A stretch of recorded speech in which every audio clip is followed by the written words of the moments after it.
I'm Peter Henderson, and this is the Case Against Celtic Boys Club podcast. The founder of Celtic Boys Club has been found guilty of sexual offences against 3 boys in the 1980s and 1990s. What the case comes down to is whether or not Celtic Football Club are responsible in law for the terrible acts of the paedophiles at the heart of Celtic Boys Club. One by one, he raped them. He raped them systematically. A child has got no chance of getting away from the child abuser. The fear and the terror is off the scale. We're all young boys, at 14, 15, so nobody was going to really say anything because would they have been believed? Just a warning, this podcast will not be gratuitous, but it will discuss the sexual abuse of children and its consequences. The biggest thing you can do to support the podcast is to follow or subscribe wherever you're listening. The more members of the public that know about this podcast means the more people getting the survivor's message out there. The podcast is free, but it does take a lot of time and effort to make. If you're able to make a small donation to its production, it goes a long way to help. Please follow the link to our Patreon donation site. It's your help that makes this podcast possible.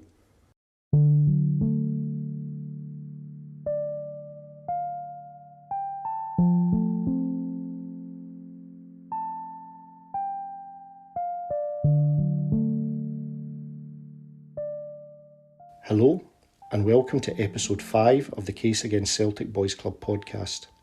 In this episode, we're going to speak with Gordon Woods, who we first heard from in episode 3.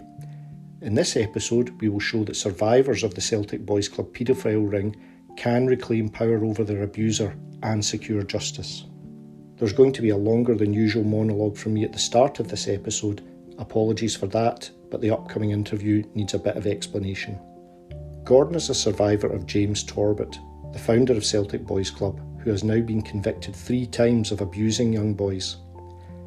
Torbett, who had no football coaching experience, was just 19 when in the winter of 1966 he approached the Celtic chairman, Sir Robert Kelly, and legendary manager Jock Stein with the idea of setting up a youth football team called Celtic Boys Club. In the beginning, neither of them had any idea what a monster Torbett was. With Kelly and Stein's approval and active backing, Torbett set up Celtic Boys Club, and it would soon attract many other paedophiles who would either work with him directly at the boys' club or as part of a wider network of football paedophiles at small youth teams across central Scotland. Torbett was Scottish football's paedophile puppet master, and Celtic Boys Club was the glue that held the abuse network together. Gordon Woods was one of Torbett's first victims, but he certainly would not be his last. In episode 3, Gordon described how Torbett groomed and then abused him, always using the lure and glamour of Celtic as a means of exerting control over him and his parents. When Gordon's mum and dad began to notice something was seriously wrong with their son, they confronted Torbett and wrote to the club. The result was that Gordon was ejected from the boys' club, never to see Torbett again. Or so Torbett thought. Perhaps he thought Gordon Woods would be just another child to be abused and then disposed of. How wrong he would be. This is where I come into the story. My name is Peter Henderson, and for many years I worked as a producer for BBC News. I dealt with economics and foreign affairs, but had little experience of dealing with crime stories. Today I'm self-employed in PR and journalism, but back in 2019 I worked with a large civil law firm in Glasgow as their press officer. I was in the office one afternoon when I heard a call come in regarding the case the lawyers had just started against Celtic Football Club for historic sexual abuse at Celtic Boys Club. Straight away I knew this was an important call.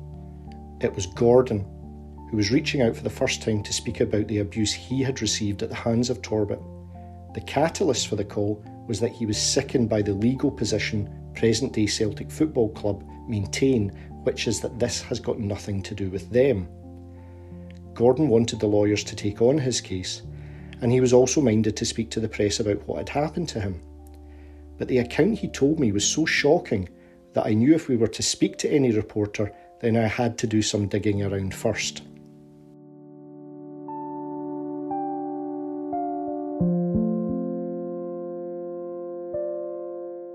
So it was off to the Mitchell Library in Glasgow to check property listings of the premises where Gordon said the abuse took place, and through very old Celtic Views, the club's official newspaper, to look for any details that would back up his story. And do you know what? After several days going through the archives, every single thing Gordon told me checked out. Next stop was the press. What followed was a slew of articles in which Gordon blew the door wide open on yet another chapter of offending against children by the vile Torbett. Gordon also reported the abuse to the police. With Torbett still in prison from his second conviction from child abuse, the police seemed keen to act, and that is where we pick up this podcast. Here, Gordon explains how the police came to visit him and how his fight for justice and to be believed really took off. I had 9 hours of police interviews, and the initial interview was 5 hours, and they would ask me the same question 2 or 3 times, but in a different way.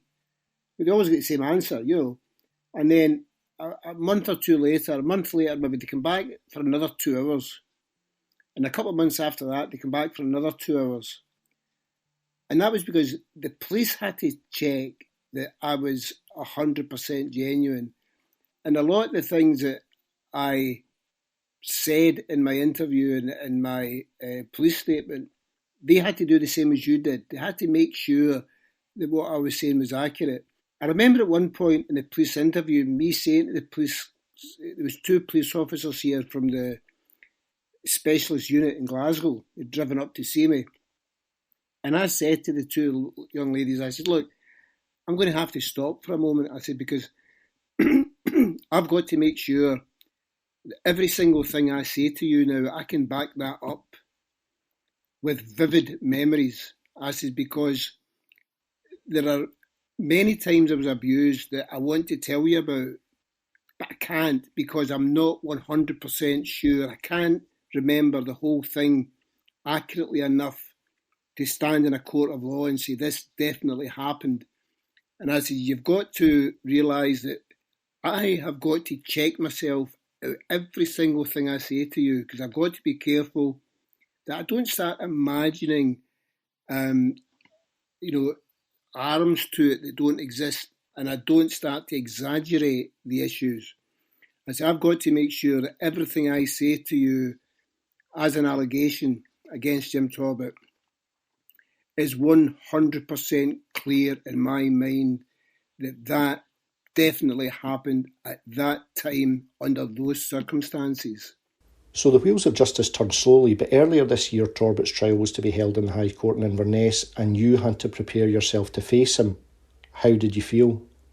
I was terrified, and the thing was, here I was in a court of law with 15 jurors, court staff, legal representatives on both sides, King's Counsel, the High Court, and I had to stand or sit in that court and go through it all again with an audience. And that was very, very difficult.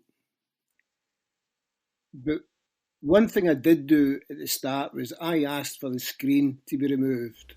So in all trials like this in today's criminal justice system, witnesses testifying against their abuser are offered a screen to protect them. You turned that down. Why did you do that? Because I had felt that Jim Torbett had controlled my life in many, many ways for 50 years. And this was the culmination of my campaign for justice was today. I was in the High Court in Inverness. He was there to answer my allegations. I did not want Torbett to think for one more second that he had any power over me. How did it feel to face this individual who'd abused you all those decades ago when you were just a wee lad? It was satisfying, Peter, because with that screen removed, I could look at Jim Torbett in the eyes when I gave my testimony. I did not hide behind a screen. And listen, don't get me wrong, I'm not criticising anybody who requires a screen to be put up. It's a very, very personal thing to decide on. My own requirement at that time, the need that I had in those 2 days where I took the stand, was to look at that man squarely in the face and tell him what he has done to my life. And throughout the trial, I could feel Torbett's eyes penetrating the side of my face for all the testimony I gave. What impression did you take of this individual all these years since you last saw him? He was still a large type of individual. He was still quite heavy built, stocky built. But as I gave my testimony, Peter, I looked over at him 2 or 3 times, and every time I looked over, he turned away. He couldn't look at me.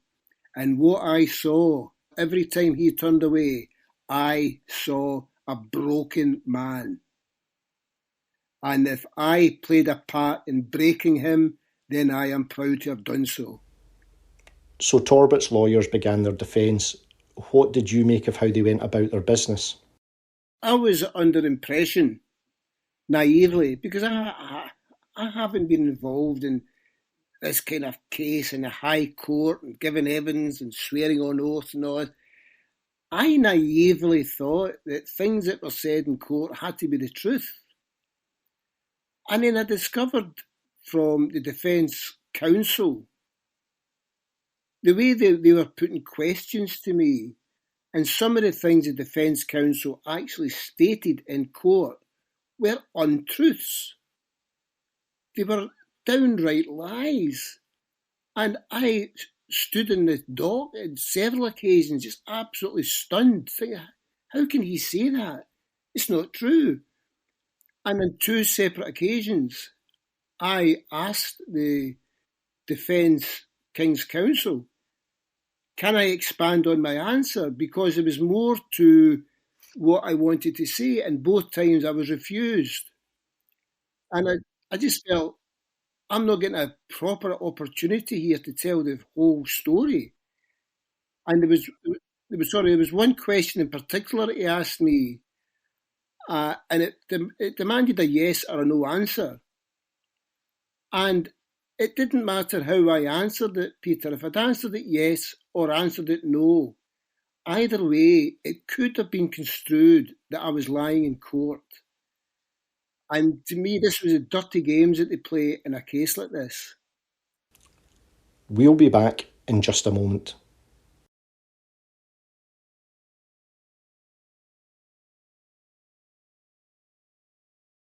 Welcome back. Remember, to support the podcast, please subscribe, follow us on Twitter and leave a review. And if you can make a donation to help this free podcast, follow the link to Patreon in the show notes. Now, let's get back to Gordon's account of the trial. I know that after you gave evidence you were really disheartened and thought Torbett was going to get away with it. I remember we spoke on the phone and I could hear how upset you were, and I just said to you, Gordon, listen, pal, you've got to have faith in the common sense of the 15 decent folk in that jury. Just have faith in their common sense, because that's all I could tell you, because that's what I was telling myself. What you said that night, Peter, it was a Friday night, I believe, or maybe the Saturday, but what you said, that statement you made to me that night, I can guarantee you that saw me through the next 3 days, because I was a wreck. But what you said to me that day, I thought, this is a man who knows some of the system, and just listen to what he's saying and just wait and see what the jury says. And so the verdict came in? The verdict was unanimous, guilty on all 4 charges.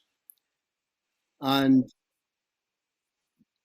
you know, even a majority verdict is one thing, but to have a unanimous verdict, so that jury was asked 60 times to make a decision, and 60 times it was guilty. Not once was it not proven or not guilty. It was 60 times the decision was guilty, and that gave me so much strength. And it should give so many other people so much strength also. So let's turn to Celtic Football Club. What are you prepared to say about the way they have conducted themselves throughout this scandal and throughout the class action? I think Celtic Football Club have acted absolutely disgracefully over a period now of 20, 30 years. Celtic Football Club have had an opportunity many, many times to hold their hands up, apologise to the victims and to say, we're sorry that this happened to you whilst you played under our banner wearing our colours. But they refused to do that for economic reasons. Now, when I go back to 1967 and my involvement with the Boys Club, with Celtic Football Club, was strong. I was in the company of Celtic Football European Cup winning team many times. I was in the company of Jock Stein many times. And I, as a 13-year-old player, was of no doubt, absolutely no doubt whatsoever, that my time at Celtic Boys Club was a time with Celtic Football Club. And Celtic had many, many opportunities not only to apologise to victims, but to make sure there were no more victims. And they did not do that. Celtic Football Club, every time they deny responsibility, every single victim of that club, of the Boys Club, are being abused again and again and again. When they come out with this separate entity nonsense, they're sticking a knife into the back of the victims and turning it. What's this whole business done to you, Gordon? I mean, my whole life's had this shadow hanging over it where there's so many aspects of my life that went wrong. And they went wrong for many reasons, but an awful lot of things that went wrong I can attribute directly to the abuse at the Boys Club. The way that I treated individuals in relationships, the way I handled having children of my own initially, that's gone now, and I firmly believe I make a good job of being a father to my daughter now. But in those early days when I was in my 20s, I couldn't handle being a father because along with being a father, there had to be compassion and love and affection, and I wasn't able to give those to my children because I always felt guilty when the children were near me in any capacity that I had to show them affection. I just wasn't able to do that. And there was a massive cloud over for many, many years, for decades. And you know, the funny thing is, Peter, I found it hard to explain it to people before, but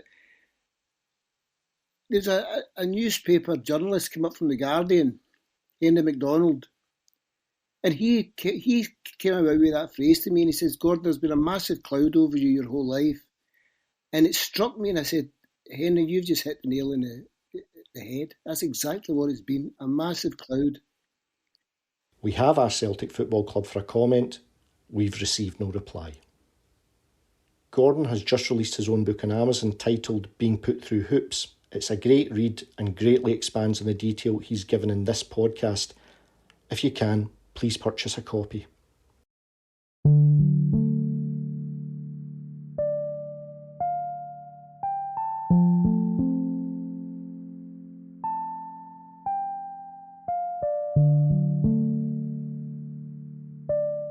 So before we hear what's coming up in forthcoming episodes, again, please subscribe to the podcast, follow us on Twitter, leave a review, and if possible, make a small donation to this free podcast via Patreon. The link's in the show notes. Now, coming up in future episodes.